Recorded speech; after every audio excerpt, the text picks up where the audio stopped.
ಬೆಂಗಳೂರಿನ ವರ್ತೂರಿನಲ್ಲಿರುವ ಅಪಾರ್ಟ್ಮೆಂಟ್ನಲ್ಲಿ ವಿದ್ಯುತ್ ತಂತಿ ತುಳಿದು 10 ವರ್ಷದ ಬಾಲಕಿ ಮೃತಪಟ್ಟಿದ್ದಾಳೆ ಅಂತ ಕುಟುಂಬಸ್ಥರು ನಿವಾಸಿಗಳು ಪ್ರತಿಭಟನೆಯನ್ನು ನಡೆಸಿದ್ದಾರೆ. ಬಾಲಕಿ ಮಾನ್ಯ ನಿನ್ನೆ ಸಂಜೆ ಆಟವಾಡುವಾಗ ಲಿಫ್ಟ್ನಲ್ಲಿ ಹೋಗಿದ್ರ ದೃಶ್ಯ ಸಿಸಿಟಿವಿಯಲ್ಲಿ ಇದೆ. ಬಳಿಕ ಸ್ವಿಮ್ಮಿಂಗ್ ಪೂಲ್ ಕಡೆಗೆ ಆಕೆ ಹೋಗಿದ್ದಾಳೆ. ಬಾಲಕಿಗೆ ವಿದ್ಯುತ್ ಸ್ಪರ್ಶಿಸಿ ನೀರಿಗೆ ಬಿದ್ದಿದ್ದಾಳೆ. ಘಟನೆ ಮುನ್ನ ಸ್ವಿಮ್ಮಿಂಗ್ ಪೂಲ್ ಕಡೆಗೆ ಹೋಗ್ತಾ ಇದ್ದ ಸಿಸಿಟಿವಿ ದೃಶ್ಯ ಏನಿದೆ ಅದಿತ್ತು ಸಿಸಿಟಿವಿ. ಈಗ ಆ ಸಿಸಿಟಿವಿ ಇಲ್ಲ. ಅದೇನಾಗಿದೆ ಅನ್ನೋದ್ರ ಬಗ್ಗೆ ತನಿಖೆ ಆಗಬೇಕು ಅಂತ ಕುಟುಂಬಸ್ಥರು ಕೇಳ್ತಾ ಇದ್ದಾರೆ. ರಾತ್ರಿ ತಪಾಸಣೆ ವೇಳೆ ಸ್ವಿಮ್ಮಿಂಗ್ ಪೂಲ್ ನೀರಿನಲ್ಲಿ ವಿದ್ಯುತ್ ಪ್ರವಹಿಸ್ತಾ ಇದ್ದು ಬಯಲಾಗಿದೆ. ಈಗ ಕರೆಂಟ್ನಿಂದಲೇ ನನ್ನ ಮಗಳು ಸಾವನ್ನಪ್ಪಿದ್ದಾಳೆ, ನನ್ನ ಮಗಳ ಸಾವಿಗೆ ನ್ಯಾಯ ಕೊಡಿಸಿ ಅಂತ ಆಕೆಯ ತಂದೆ ರಾಜೇಶ್ ಅವರು ಈಗ ದೂರನ್ನ ಕೊಟ್ಟಿದ್ದಾರೆ. They were playing around the open areas around, and when they saw suddenly in the water, she fell down. It's there in the complaint you tell. Yes. Yeah, I mentioned. Yes. Yeah, it is there in the complaint. We are in deep sorrow that our daughter has passed away, but I have a request for the entire media. We want justice to our kid.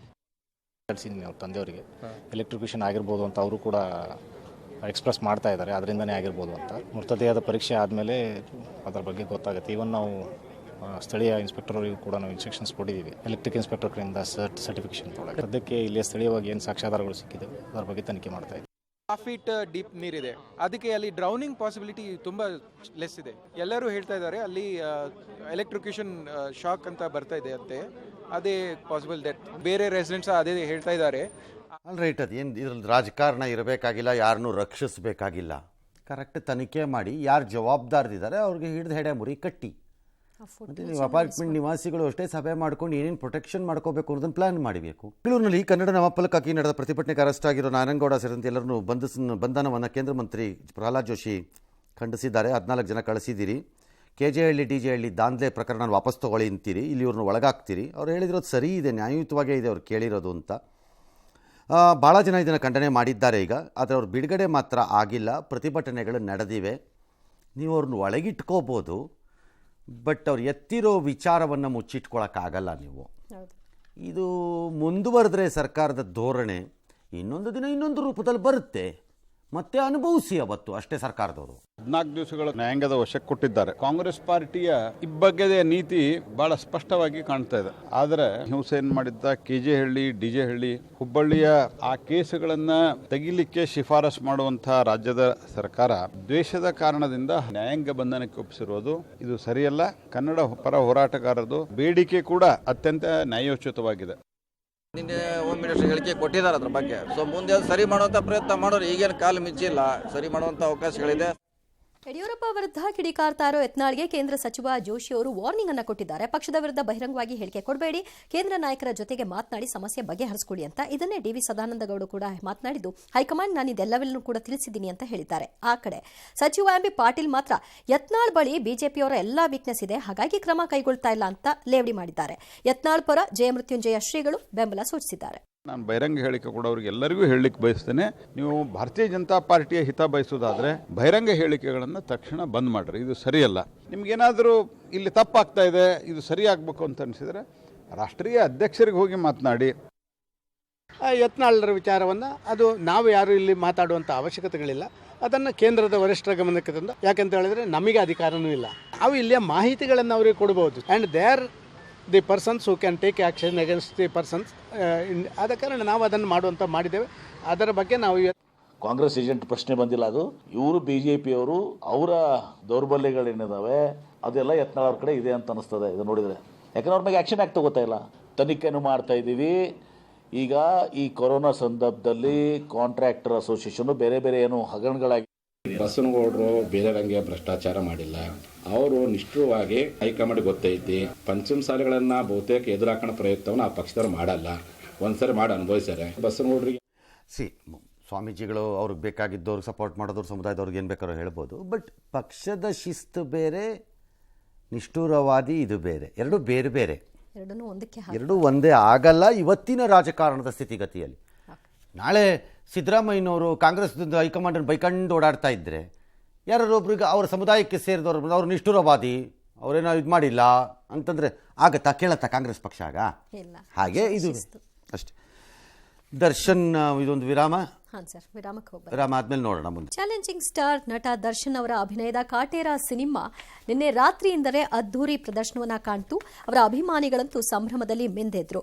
D boss ಅವರನ್ನ ಕಂಡು fans ಫಿದಾ ಆಗಿದ್ದಾರೆ. ದಚ್ಚು ಫ್ಲೆಕ್ಸ್ಗೆ ಹಾಲಿನ ಅಭಿಷೇಕ ಮಾಡಿದ್ದಾರೆ. JP ನಗರದ ಸಿದ್ದೇಶ್ವರ ಚಿತ್ರಮಂದಿರದಲ್ಲಿ ಹಬ್ಬದ ವಾತಾವರಣ ಕಂಡುಬಂತು. ಕಾಟೇರಮ್ಮನ ಗುಡಿಗೆ ನಿರ್ಮಿಸಿ ದೇವಿ ಪ್ರತಿಮೆ ಸ್ಥಾಪಿಸಿ ಕಾಟೇರ ಯಶಸ್ಸು ಕಾಣಲಿ ಅಂತ ಪ್ರಾರ್ಥಿಸಿದರು. ಬೆಂಗಳೂರಿನ ಅನುಪಮಾ ಥಿಯೇಟರ್ನಲ್ಲಿ ಪುತ್ರಿ ಅನುರಾಧ ಜೊತೆಗೆ ಮಾಲಾಶ್ರೀ ಅವರು ಸಿನಿಮಾ ವೀಕ್ಷಣೆ ಮಾಡಿದ್ರು. ಆರಾಧನಾ ಜೊತೆಗೆ ಮಾಲಾಶ್ರೀ ಅವರು ಸಿನಿಮಾ ವೀಕ್ಷಣೆ ಮಾಡಿದ್ರು. ರಾಜ್ಯದ ಎಲ್ಲ ಕಡೆಗಳಲ್ಲೂ ಸೂರ್ಯ ಹುಟ್ಟೋ ಮುಂಚೆ 335 ಕಡೆಗಳಲ್ಲಿ ಶೋ ಕಂಡಿದೆ. ಇನ್ನು 1600ಕ್ಕೂ ಹೆಚ್ಚು ಪ್ರದರ್ಶನವನ್ನು ಇಡೀ ದಿನ ಕಂಡಿದೆ.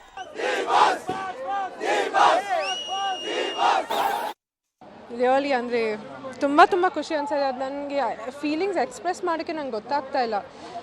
ಮೂವಿ ಅಷ್ಟು ಚೆನ್ನಾಗಿದೆ, ಆ ಪಾತ್ರ ಅಷ್ಟು ಚೆನ್ನಾಗಿದೆ. ತರುಣ್ ಸರ್ ನನಗೆ ಅಷ್ಟೊಂದು ಒಂದು ಅದ್ಭುತವಾದ ಪಾತ್ರ ಕೊಟ್ಟಿದ್ದಾರೆ ನನ್ನ ಫಸ್ಟ್ ಲಾಂಚ್ಗೆ ಅಂತ. ಆ್ಯಂಡ್ ದರ್ಶನ್ ಸರ್ ಕೂಡ ಅಷ್ಟೊಂದು, ನಾನು ಎಷ್ಟು ಹೇಳಿದ್ರು ಸಾಕಾಗಲ್ಲ.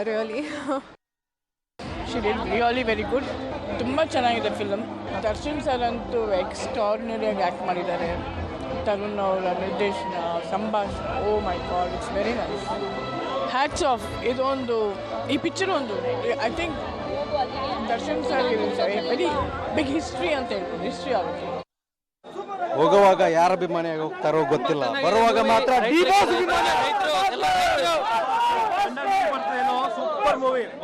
ಸರ್ ಖರಾಬ್ ಆಗೈತೆ. ಅವಾರ್ಡ್ ವಿನ್ನಿಂಗ್ ಪರ್ಫಾರ್ಮೆನ್ಸ್ ಬಾಸ್ದು ಪಕ್ಕ ಅವಾರ್ಡ್ ಮೂವಿ.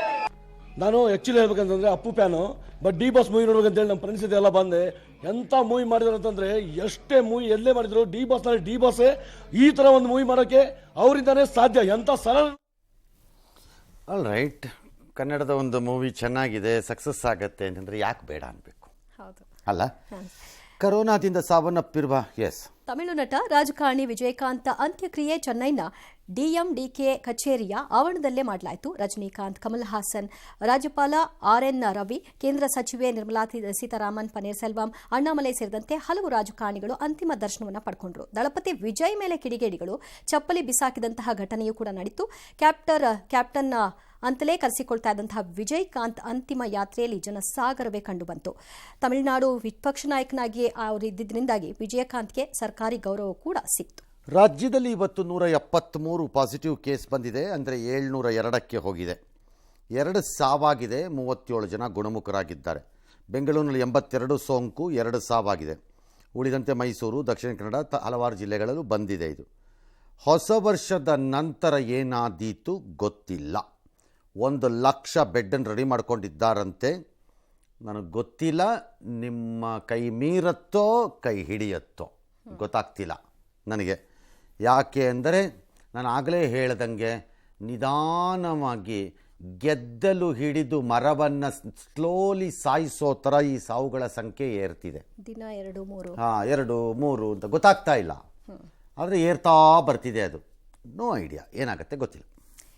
ಹೊಸ ವರ್ಷಕ್ಕೆ ಬೆಂಗಳೂರಿನಲ್ಲಿ ಬಿಗಿ ಭದ್ರತೆಯನ್ನು ಹೆಚ್ಚು ಮಾಡಿಕೊಳ್ತಾ ಇದ್ದಾರೆ. ಹೊಸ ವರ್ಷಕ್ಕೆ ಬ್ರಿಗೇಡ್ ರೋಡ್ನಲ್ಲಿ ತಾತ್ಕಾಲಿಕ ಕಂಟ್ರೋಲ್ ರೂಮ್ ಅನ್ನು ತೆರೆಯಲಾಗಿದೆ. 700ಕ್ಕೂ ಹೆಚ್ಚು ಕ್ಯಾಮೆರಾಗಳನ್ನು ಮಾನಿಟರ್ ಮಾಡಲಾಗ್ತಾ ಇದೆ. 16ಕ್ಕೂ ಹೆಚ್ಚು ಕಡೆಗಳಲ್ಲಿ ಮಹಿಳಾ ಸೇಫ್ಟಿ ಐಲ್ಯಾಂಡ್ ಅನ್ನು ನಿರ್ಮಾಣ ಮಾಡಿದ್ದಾರೆ.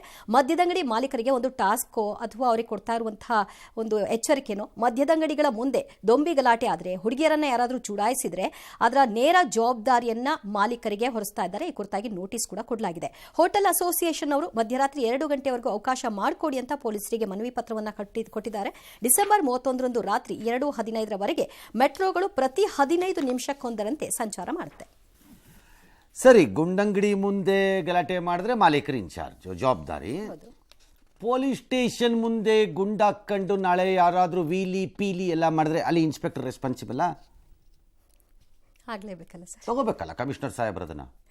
ಆಗದೆ ಇರೋ ಹಾಗೆ ನೋಡ್ಕೊಳ್ಬೇಕಾಗಿದೆ ಅವ್ರ ಹೊಣೆ. ಅಲ್ಲಾದ್ಮೇಲೆ ಇಲ್ಲೂ ನೋಡ್ಬೇಕು ನೀವು. ಪೊಲೀಸ್ ಸ್ಟೇಷನ್ ಮುಂದೆ ಆಗಂಗಿಲ್ಲಪ್ಪ, ಅದ್ರ ಮುಂದೆ ಯಾರು ವೀಲಿ ಮಾಡ್ಕೊಡ್ದು, ಅದ್ರ ಮುಂದೆ ಯಾರು ಒಯ್ ಅಂತ ಕೂಗಾಕ ಗಲಾಟೆ ಮಾಡಂಗಿಲ್ಲ. ಅಲ್ಲಿ ಹಾಗೇನಾದ್ರೂ ಕಂಡು ಬಂದರೆ ಅವ್ರನ್ನೇ ಕೇಳಿ, ಅದೇ ಜವಾಬ್ದಾರಿ. ಇವೆಲ್ಲ ಪ್ರಾಕ್ಟಿಕಲಿ ಇಲ್ಲಾಜಿಕಲ್ ಥಿಂಗ್ಸ್. ಯಾವ ಮಾಲೀಕ ತನ್ನ ಅಂಗಡಿ ಮುಂದೆ ಎಷ್ಟು ಜನ 3,000 ಜನ ನಿಂತ್ಕೊಂಡು ಗಲಾಟೆ ಮಾಡ್ತಾ ಇದ್ದಾರೆ, ಏನು ತಡೀತಾನು? ಅದು ಇಂಥ ದಿನಗಳು ಏನು ತಡೆಯೋಕ್ಕಾಗತ್ತೆ?